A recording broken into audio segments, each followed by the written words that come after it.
దేవుని పరిశుద్ధ నామానికి మహిమ కలుగును గాక.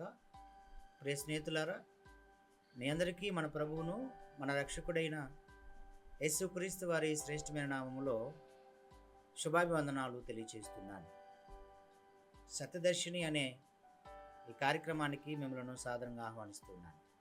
ఈరోజు సామెతల గ్రంథము 14వ అధ్యాయము మొదటి వచనాన్ని చదువుకొని కొద్ది నిమిషాలు ధ్యానం చేద్దాం. జ్ఞానవంతురాలు తన ఇల్లు కట్టును, మూఢురాలు తన చేతులతో తన ఇల్లు ఓడబెరుతుంది. ప్రియ స్నేహితులారా, కుటుంబంలో స్త్రీ పాత్ర చాలా ప్రాముఖ్యమైనది.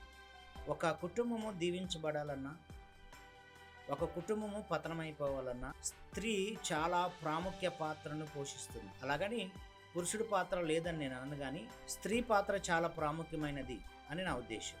ఇక్కడ చదవబడిన ఈ లేఖన భాగంలో ఎవరైతే జ్ఞానం కలిగి ప్రవర్తిస్తారో స్త్రీలు, వారు తమ కుటుంబాన్ని నిర్మించుకుంటారు.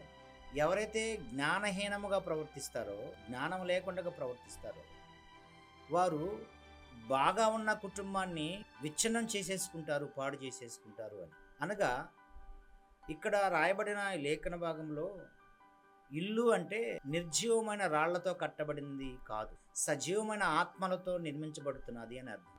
అనగా భార్య, భర్త, పిల్లలు, కుటుంబ సభ్యులు వీరందరినీ ఒక తాటి మీద తీసుకొచ్చి ఆ కుటుంబాన్ని ముందుకు తీసుకెళ్ళటమే కుటుంబం, ఇల్లు అంటే. కనుక జ్ఞానం కలిగిన స్త్రీ అట తన కుటుంబాన్ని కట్టుకుంటుంది. మూఢురాలు తన చేతులతోనే, అనగా తన చేతులతోనే అంటే తన ప్రవర్తనతోనేనని, తన నడవడికతోనేనని, తన ఆలోచనలతోనేనని దీని అర్థం. చిన్న చిన్న విషయాలకి ఈరోజు కుటుంబాలని పాడు చేసుకున్న స్త్రీలు చాలామంది. చిన్న చిన్న విషయాలేనండి, పెద్ద పెద్ద ఏం కాదు. ఒక మాట భర్త అన్నాడనో, లేదా ఇంట్లో ఎవరైనా పెద్దలు అన్నారనో, దానిని అంచెలంచెలుగా పెంచి పెద్దది చేసి ఏ స్థాయికి తీసుకుపోతున్నారంటే సంబంధాలు తెంపుకునే స్థాయికి. కానీ ఈ సంబంధాలు తెగిపోయే క్రమంలో వారి బిడ్డల భవిష్యత్తు ఏమవుతుందో కూడా ఆలోచన చేయట్లేదు.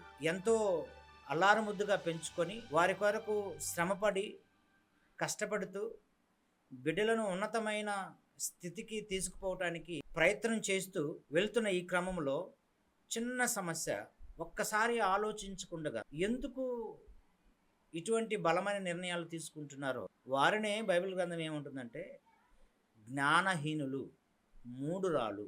ఎందుకంటే ఏ స్త్రీ అయితే కుటుంబంలో వచ్చిన సమస్యని చాలా చాకచక్యముగా, సమయోచితముగా ప్రవర్తించి వ్యవహరించి ఆ సమస్యను పరిష్కారం చేసుకుంటుందో వాళ్ళు జ్ఞానవంతులు.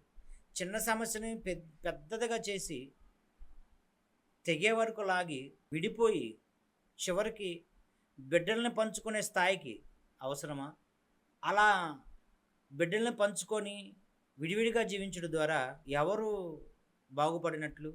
అహం తగ్గించుకోకపోవడం ద్వారా, గర్వం నెత్తికెక్కడం ద్వారా, నన్నెందుకు ప్రశ్నించావు అనే స్వభావాన్ని హృదయంలో బలంగా నిలుపుకొని ఈరోజు చాలామంది స్త్రీలు తమ కుటుంబాలని పాడు చేసు. ప్రియ స్నేహితులారా, దేవుని వాక్యం సెలవిస్తామంది, గుణవతైన భార్య దొరుకుట అరుదు, అట్టిది ముత్యము కంటే విలువైనదట. ఈ వాక్యం వింటున్న మీరు స్త్రీ కావచ్చు, పురుషుడు కావచ్చు, మీ కుటుంబంలో ఉన్న సమస్యలను ఎలా పరిష్కరించుకుంటున్నారు? ఏదైనా సమస్య వస్తే భార్యాభర్తలుగా మీరిద్దరు కూర్చోండి, మాట్లాడుకునండి. ఆ సమస్య ఇద్దరు కలిసి పరిష్కారం చేసుకోవడానికి ఎంతసేపు అయినా మాట్లాడుకోనండి. ఎవరు తప్పు చేశారో వాళ్ళు తప్పు ఒప్పుకొని క్షమాపణ కోరండి, తప్పేం లేదు. నేను ఇంకెన్నడూ చేయను అని చెప్పండి, తప్పేం లేదు. ఆ విధంగానే మరి నీ భర్తను కానీ నీ భార్య కానీ నీకు క్షమాపణ కోరినప్పుడు, నేను ఇంకెప్పుడు చెయ్యను అన్నప్పుడు దానిని అంగీకరించి వారిని క్షమించి మరలా ఇద్దరు కలిసి కుటుంబాన్ని ముందుకు తీసుకువెళ్ళటానికి మీరు ఏక ఆలోచనతో ముందుకు వెళ్ళినప్పుడు కుటుంబము అభివృద్ధి పడు, దీవించబడుతుంది. అలా కాకుండా ఎవరి గర్వాన్ని వాళ్ళు నెత్తికెక్కించుకొని మీరు నేను సారీ చెప్పనని ఇద్దరు భీష్మించి కూర్చొని ఆ విధంగా మీరు ప్రవర్తించడం ద్వారా కుటుంబాలు పతనం అయిపోతాయి.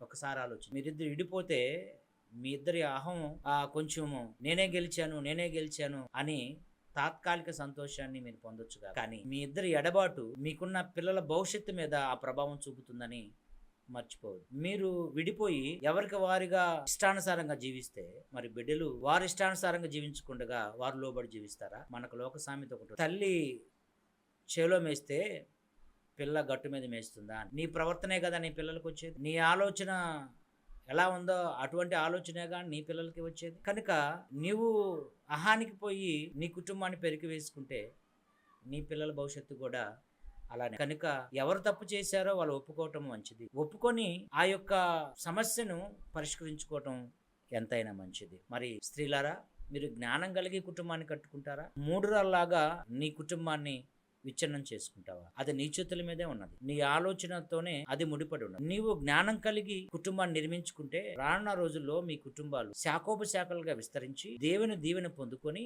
వారు అద్భుతంగా సంఘానికి, సమాజానికి ఉపయోగకరంగా మీ కుటుంబాలు. అలా కాదు, మేము ఎంతటికైనా సిద్ధమే అన్నట్లు మీ కుటుంబాలను మీరు పాడు చేసుకుంటారు. రానున్న రోజుల్లో కుటుంబ వ్యవస్థ పతనమైపోతుంది, సమాజము విచ్ఛిన్నమై. కనుక నువ్వు జ్ఞానం కలిగిన స్త్రీగా నీ కుటుంబాన్ని నిర్మించుకోవాలని దేవుడు ఈరోజు నీకు తెలియచేస్తున్నాడు. దేవుడి మాటలను దీవించి ఆస్వాదించును గాక. ఆమేన్.